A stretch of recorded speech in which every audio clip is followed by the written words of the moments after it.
Assalamualaikum warahmatullahi wabarakatuh.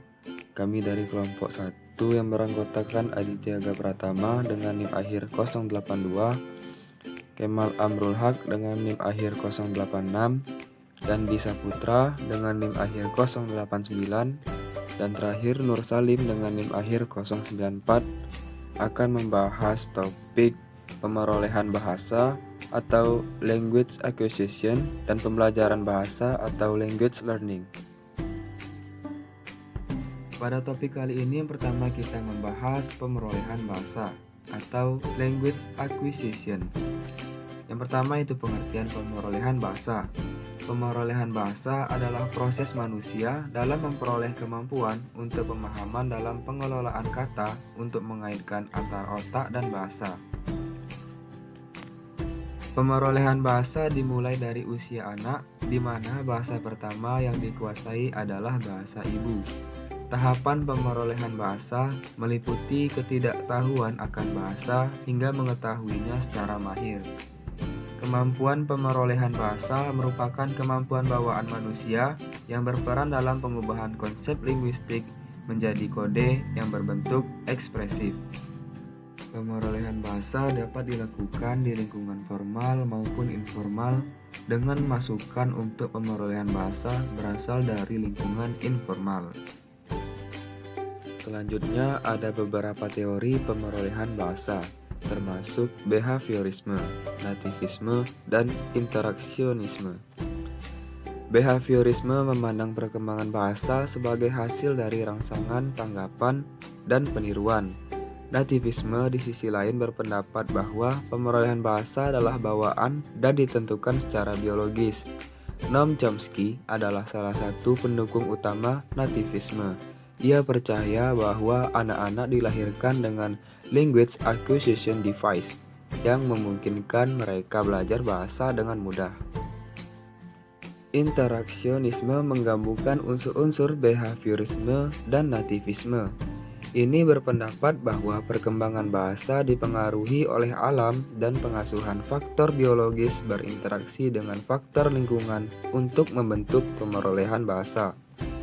Teori ini menekankan pentingnya interaksi sosial dalam pembelajaran bahasa. Anak belajar bahasa melalui interaksinya dengan pengasuh dan penutur lain di lingkungannya.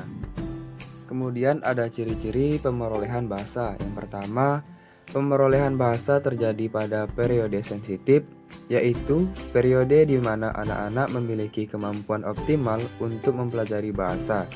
Periode ini dimulai sejak lahir hingga usia sekitar 5 tahun. Yang kedua, anak-anak memperoleh bahasa secara bertahap dan sistematis, mulai dari bunyi-bunyi yang sederhana hingga kalimat-kalimat yang kompleks. Yang ketiga, anak-anak dapat memahami dan menggunakan aturan tata bahasa tanpa dipelajari secara eksplisit. Mereka dapat mengetahui kesalahan tata bahasa pada ucapan orang lain, meskipun mereka tidak dapat menjelaskan secara formal. Selanjutnya kita akan masuk pada topik pembelajaran bahasa atau language learning. Pembelajaran bahasa berkaitan dengan proses-proses yang terjadi pada waktu seorang kanak-kanak mempelajari bahasa kedua setelah dia memperoleh bahasa pertamanya. Faktor motivasi sangat penting dalam pembelajaran bahasa kedua. Motivasi memiliki dua fungsi, yaitu fungsi integratif dan fungsi instrumental. Fungsi integratif mendorong seseorang untuk mempelajari suatu bahasa karena adanya keinginan untuk berkomunikasi dengan masyarakat. Sedangkan fungsi instrumental mendorong seseorang untuk mempelajari suatu bahasa karena alasan tertentu seperti pekerjaan atau studi. Pembelajaran dan pemerolehan bahasa merupakan konsep yang berbeda. Pembelajaran berkaitan dengan pengajaran yang formal dan memiliki sarana prasarana penunjang seperti kursus atau sekolah. Sedangkan pemerolehan berkaitan dengan proses natural yang terjadi di dalam otak seseorang ketika dia memperoleh bahasanya. Ada beberapa teori pembelajaran bahasa yang telah dikembangkan untuk menjelaskan bagaimana orang belajar bahasa. Salah satu teorinya adalah pembelajaran aktif, yaitu mengajak pembelajar untuk berpartisipasi aktif dalam proses pembelajaran bahasa berdasarkan teori dan strategi pembelajaran aktif. Teori lainnya adalah behaviorisme, yang mengemukakan bahwa pemerolehan bahasa terjadi melalui proses stimulus, kemudian respon, dan reinforcement. Menurut teori ini, pembelajar memperoleh bahasa dengan meniru dan mengulangi apa yang mereka dengar dari orang lain. Teori lain adalah psikologi kognitif, yang menekankan peran proses mental dalam pemerolehan bahasa. Teori ini menunjukkan bahwa pembelajar menggunakan pengetahuan dan proses mental mereka yang ada untuk memahami informasi baru. Pendekatan kognitif juga menekankan pentingnya umpan balik dan koreksi kesalahan dalam pembelajaran bahasa. Kesimpulannya, ada beberapa teori yang berkaitan dengan pembelajaran bahasa, seperti pembelajaran aktif, behaviorisme, psikologi kognitif, pemerolehan alami, dan pemerolehan formal.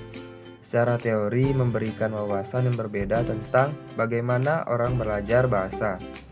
Memahami teori-teori ini dapat membantu guru mengembangkan strategi pengajaran yang efektif bagi siswa mereka.